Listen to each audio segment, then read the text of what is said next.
welcome back to Random Crossing New Horizons. I'm dear darling, as you'll see what's going on our lovely island of Fawnhollow today. My voice, it's almost back at full strength. It's not quite there yet. I will say, as I discovered when I tried to do like not eponymous, hold on. Does the word eponymous mean what I think it means? I think it means like, like signature, I suppose, being known for something, giving a name to something. So, okay, eponymous, okay, no, it doesn't quite work in here, but, when I was about to do like not my signature necessarily, but I was about to go woohoo, but like I do it in like of course much higher up. I often do very like throw squeaks into my speech patterns. I mean I couldn't do it, so you know, not quite there yet, but you know I feel like my resting voice is back to normal almost. It still feels a little bit like stuffier than it should be, but whatever. No, stuffy is not a word. But hey everyone, right now in Fawnhallow, 6:01 PM on Friday, October 7th, 2022. Yeah, I mean, I'm not sure if I do it as much in these videos per se, but quite often for my speech I throw in like little squeaks or squeal. I shouldn't say squeals because that sort of gives off a wrong sort of impression. I think I'm not just like, I can't do it right now. My voice is dying, or anything like that. But I often go squeak, you know, show off that vocal register or whatever, just for a little bit of fun. Like, you know, the same way that, oh, I'm so sorry, Ron. The same way that you might, like, enunciate your voice through, like, I don't know, a bit of, like, loudness or, little, you know, that sort of thing. You know, I often do the same thing, you know. I change my accent, you know, that's a thing which I think if you watch any of my videos, you'll probably hear quite a lot. I'll say something in a different accent to sort of, like, reiterate my point. I'll be like to reiterate my point or something like that. I don't know, you know, it's a bit weird sort of like analysing your own speech patterns. It's not something you do particularly often, but I remember back in, of course, we're starting that anecdotes already, but, no, I like based. Back in secondary school, was it? No, it might have been it must have been pre-GCSE because the English teacher I had at that moment was not the English teacher I had for my GCSE lessons, but, so year 9, so that would be, I was 14, is that right? 12, 13, 14, yeah. 14, somewhere between 12 and 14, we had a module in our English class where we basically had to analyse the way we speak. Like our accent, we had to analyse accent, we had to analyse like dialects we use and how it's influenced by like your environment and friends and family and etc, etc, etc. I thought that was actually a really interesting module, but really quite a hard one to do.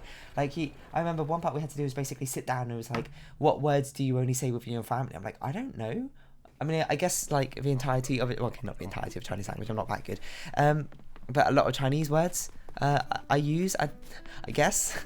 I mean, obviously the module was not written in mind from someone who was like, my parents might have immigrated it, like second generation immigrants or whatever generation immigrants. It was obviously written in mind from like from English students' perspective, where you know you might have more like dialects if you like I don't know moved from a different county, etc, etc, etc. But you know even they will probably run into a similar sort of thought process, I'd imagine. But yeah, it was interesting to think about like how your accent's built up and that sort of thing. And I remember talking to one of my friends at the time. You might be like, oh, are you still friends with them now? I haven't spoken to them since leaving secondary school, and even in like final years we had no subjects in common and we didn't really speak. So acquaintance perhaps.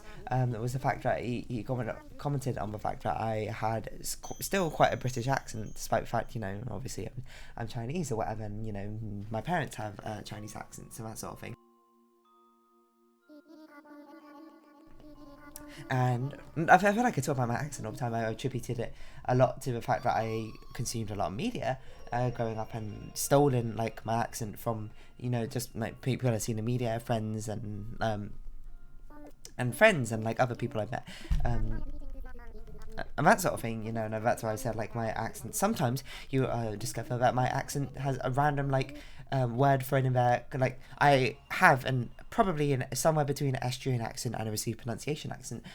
It's not quite either of them, but you know it's specific probably to my area, I don't imagine. But you might find when I'm speaking I will randomly just say a word in a different accent to one of those two. The most common one, I don't say it as much anymore because obviously, you know, exposure, but it was a lot more common when I was younger. I used to go like command and I used to go like route, which are like a very American ways of saying like command and route. for really no apparent reason. And I remember one time, and I told this story like so many times, but it's such a great story. Well, at least in my mind, it's probably not so great for you. But like, there's a rugby like not mini game, but like a rugby warm up sort of game called Command and Conquer. I just did it again. Where it's not very important what you do, but you know, and then during like one of our game sessions, and we were like playing rugby or that sort of thing, I remember just talking to my friends being like, oh yeah, what are we doing today? Are we doing Command and Conquer? And they were like, Command? You mean command? And I was like, oh sorry, Command and Conquer. Anyway, that moment lives rent free in my mind. It's I don't know, I find it funny, but it's probably not as funny when retold a million times. But yeah, I forgot what I was saying about something. Anyway, so I suppose this conversation I was starting out by saying is kind of different from accent and that sort of thing, but it's interesting to look at your own sort of speech.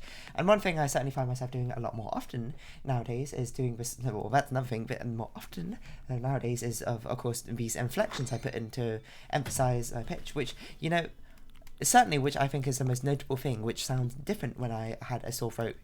Even now I have a sore-ish throat. Spooky cookies, is that new? Like, you can tell, I just tried to do it there, like, a reaction. I was just like, spooky cookies, is that new? But I can't do the squeaks right now. But I think that's probably one of the more notable things, me when my sore throat, is I can't do those squeaks. I can't put those high inflections in anymore, which I normally put into my voice for emphasis. So, you know, quite a monotonous voice, if anything, which, you know, I used to speak with quite a monotonous voice back when I was younger. Nowadays I don't so much, and nowadays I feel like I have much more of a flow and a lilt to my sort of voice, with punctuation, you know, stopping emphasis points. And so often I do squeaks and squeals and that sort of thing, especially when something's cute. I go like, I can't do it right now, but like up 2 octaves, imagine, and like a squeak of that sort of thing. Or, you know, if I'm saying a sentence, like I'm running on saying like a really long sentence, and I'm just trying to get more and more intense with it as it keeps going, I'll just keep going up and up and up, because it's funny. It's, I don't know, I don't know at what point of time that got like injected into the way I speak, but it just is. And I'm sure everyone's got their own sort of like little quirks when they speak, and I'm sure if you spoke to my friends, or if, you know, and you asked me about my own friends, like what maybe I could point. Well, okay, it's a bit hard to specifically point out unless you're a linguist. Do you have a linguist friend? Maybe he can help me with this. But intuitively, you sort of have a sense of like your friends and your family's like unique nuances in the way they speak, right? Like there are small things which are quite sort of synonymous with the way you speak, and I think it's not necessarily exclusive throughout my group of friends, I don't think, but I think squeaks and squeals are definitely something I am much more known for. I don't know, that's something, I guess, you know, that sounds like an interesting topic of conversation I might have with my friends at some point, being like, what is a very unique thing you do with the way you speak, not your accent necessarily. And I'm sure that there's tons of things that you might be thinking right now, I don't have anything, and you know, that may be true, but I suppose that's something in its own right.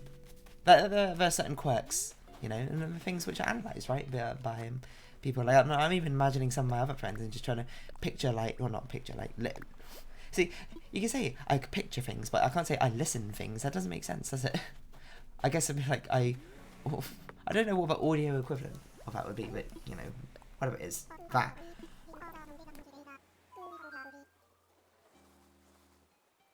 Sorry, still got a bit of a cough. Like, just imagining how my friends speak, and just trying to sort of pick out the bits and pieces of like what is unique to their speech patterns. You know, this is definitely a conversation I should have with my linguistic friend and see what he says, because he'll probably actually be able to put word to forms or whatever. Word to sound is probably the better way to put it. But it's like, I mean, I was going to be like, linguistics is really interesting. It is interesting, but, you know, I feel like I say that with anything. Anything, when you learn, like, the mechanisms and the information behind it becomes interesting, especially when explained to you by someone who knows what they're talking about, that sort of thing. So it certainly helps, you know, having someone who's studying linguistics, being able to bring up all these sort of cool things that he learns about. And I'm like, yes, interesting. Interesting.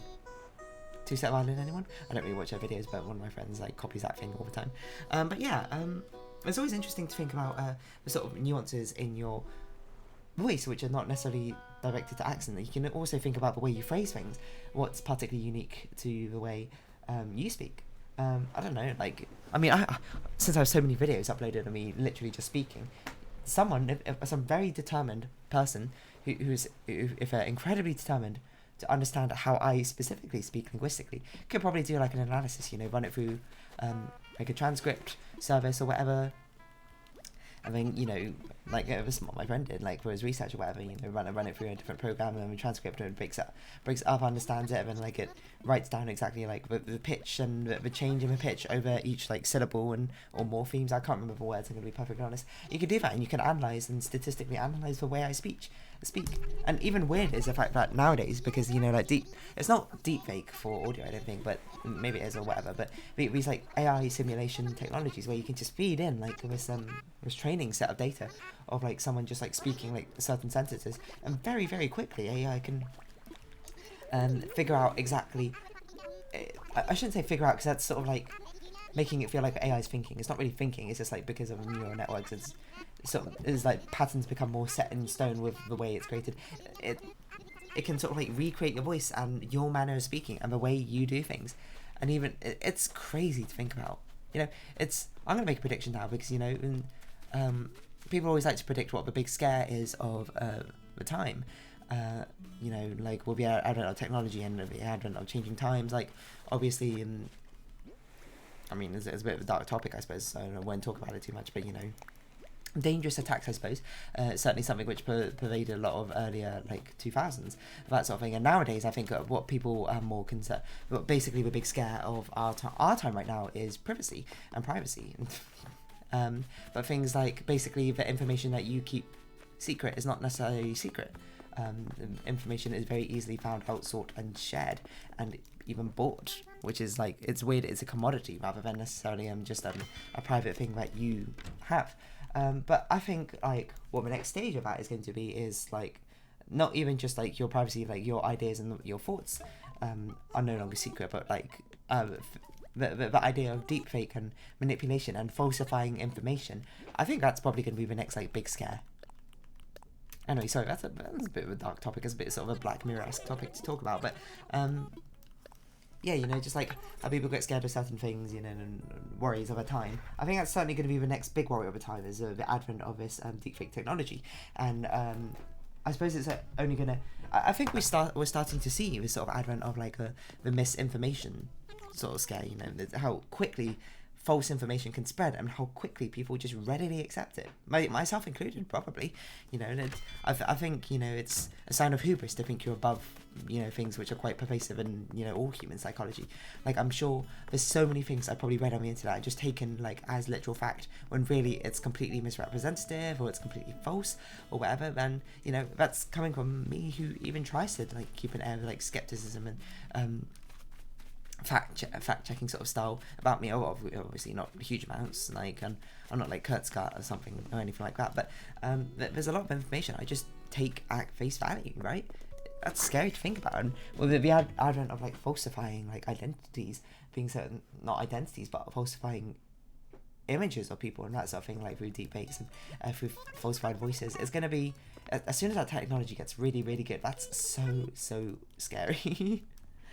And it's one of the things, you know, where it's like technology scares you, as it should probably, if you have any sort of interest in technology, being like, wow, this is super cool, but also terrifying, because you know, technology's gotten so good now, you could basically make a fake recreation of someone. Of course, you still had to sort of, it's not perfect, you know, it can't think for itself or anything like that, but it can fill in for basic things. Like it's a really common thing actually for like as I hear, for like instructional videos, like if you like got a new job and you're part of a business or whatever, and you're looking at instructional videos, you know, if they want to get, you know, like CEO, someone who's very strapped for time for like managing the business in a sense, and they want to have like personal messages from them, that can all be done with AI technology. You can make a fake AI puppet with the likeness of this person. You can make a fake AI voice to simulate simulate what they sound like. You can make a fake AI, like train them on the way they type and speak, to make a fake AI script.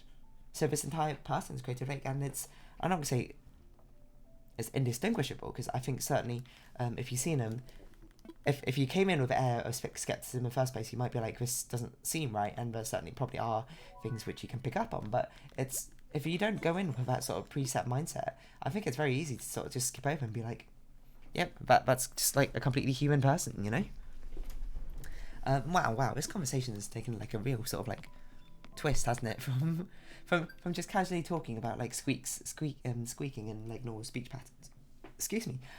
To completely being like, the world is doomed. The world's not doomed. And presumably, you know, you like to think like, if I'm someone not even related to that sort of industry or whatever, and I'm worried and thinking about it, people in that industry are worried and thinking about it, and especially people will probably there'll probably be laws basically about, you know, data protection and that sort of thing. Like, you know, I wouldn't be surprised if to make those sort of things you had to go through huge amounts of waivers and contracts, basically being like, yes, I accept but the use of my likeness in this and a recreation, etc, for these purposes, blah blah blah blah. I know legal groundwork is certainly not my forte, and certainly not something I'm well read in or very knowledgeable about, but I think the lawyers have probably got that covered.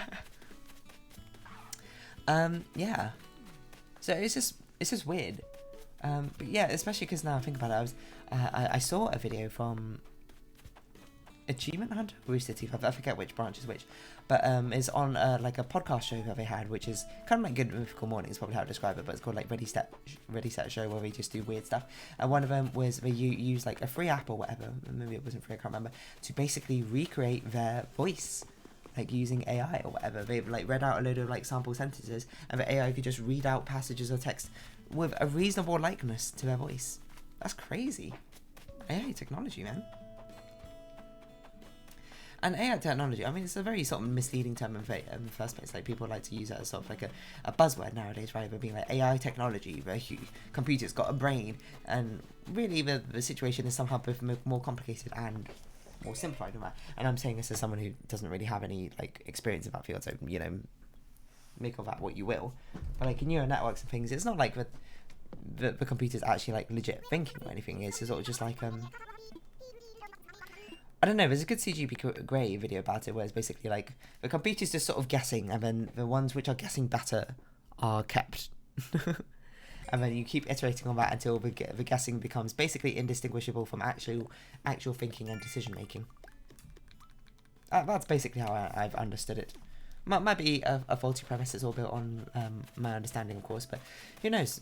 Basically is what I'm saying. Who knows? But yeah, I don't really know where I was going with this. Yeah, AI, synthetic voices, AI voices, maybe that's what I'll try to this episode, I'm not really sure.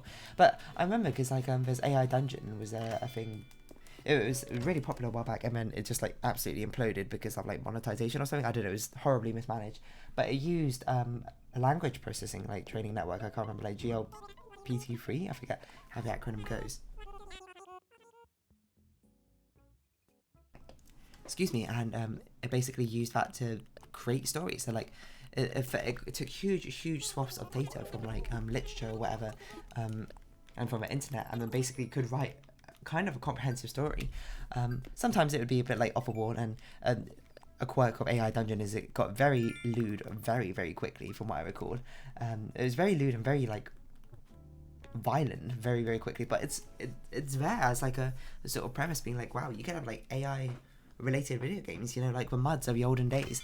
MUDs being sort of like text-based adventures, I believe. I don't know what MUD even stands for, to be perfectly honest. But like where you be like, you find yourself in a room, and then what do? And you like type look left, look right, etc, etc. You can have AI versions of that, you know. That's crazy. That's exciting. AI is about the entire industry is exciting and very terrifying all at the same time.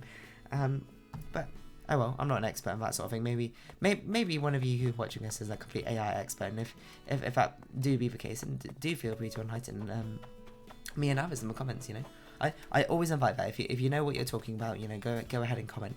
Of course, that's, you know, quite a difficult part, because a lot of people who don't know what they're talking about do think they know what they're talking about, I suppose, and a lot of people who do think they know who do know what they're talking about don't think they do. So, you know, you give and take what you can get. But yeah, I don't know, AI speech, crazy. At some point, you know, if I had a lot of excess money, I would absolutely get one of those AI speech things and get it to write like an entire Animal Crossing script and mimic my voice. I think that'd be hilarious, and see if anyone noticed. But for now, I'm going to round off this episode here. So if you have been watching, thank you very much. It's been Animal Crossing New Horizons. I've been Dear Darling. Likes, comments, subscription, shares, greatly appreciated. Twitter, Discord, join them. And if you have been watching on Twitter, Discord, follow me on links down below. If you have been watching, thank you very much. No, wait, what? watching. Thank you very much. This has been Animal Crossing New Horizons. I've been Dear Darling, and like, comment, subscription, share is greatly appreciated. Join me Dear Darling Discord, follow me Twitter down below. And I hope that's it. I hope we can see each other again. But for now, it's our farewell. So until next time, bye bye for now. See, AI wouldn't get that wrong.